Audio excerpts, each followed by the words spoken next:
Alright, so before we get into the video, I do want to remind you there's another sale, a summer sale at Insta360, and they have giving away some special gifts along with different cameras. I'll explain some of those at the end of the video.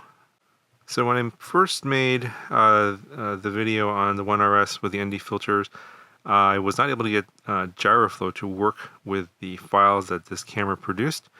And it's probably because it had some different metadata or something. It would just the file would try to open and the GYROflow would crash. That was on RC5. GYROflow 1.0.1 is out now, and I can happy to say that it does work, and it does work really well. You guys can look at the results at the end of the video and judge for yourself. But to be able to get the files in terms of producing the best video, go ahead and I'll show you what settings to use.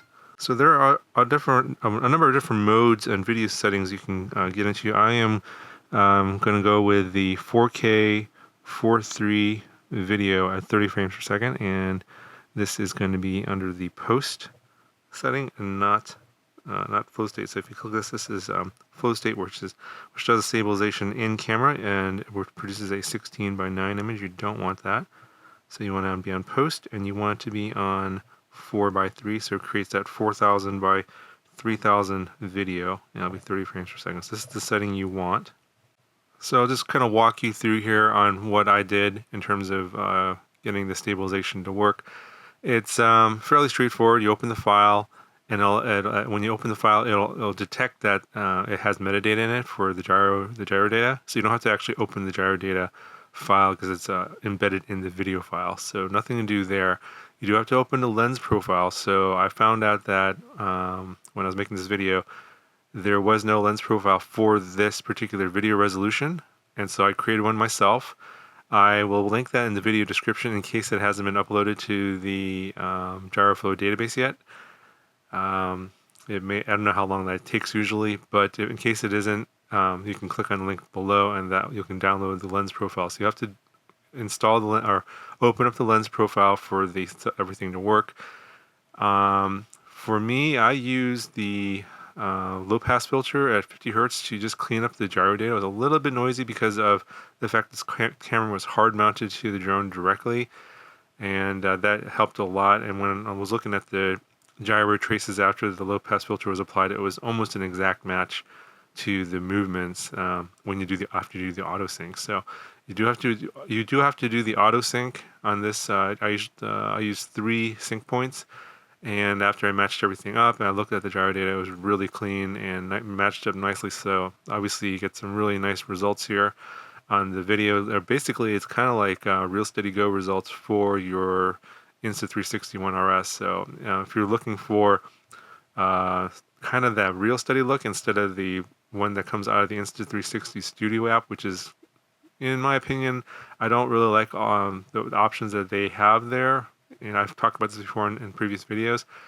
So yeah, I definitely recommend going with GYROflow if you're looking for that sort of FPV style super view look. And for me, I used a lens correction strength of about 75% because I didn't want to be squeezed in so much on the field of view.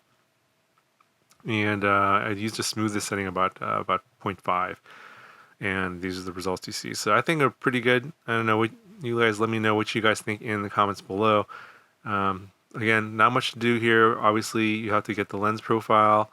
All you have to do is open up the video file. The gyro data is automatically opened along with the video file, and then just follow along with basically the recording of the screen that I did here, and hit export, and you're good to go. So here are the results, the full video.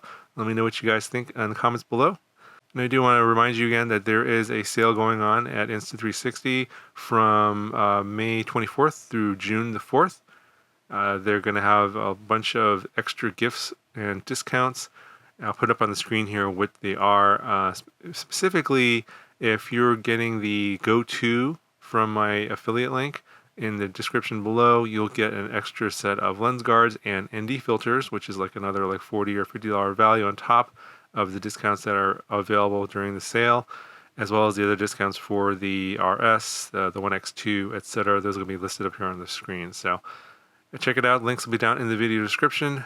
Let me know if you have any questions about this, and do let me know what you think of the results of the GYROflow on with the One RS. That's going to do it for this one. Talk to you guys later.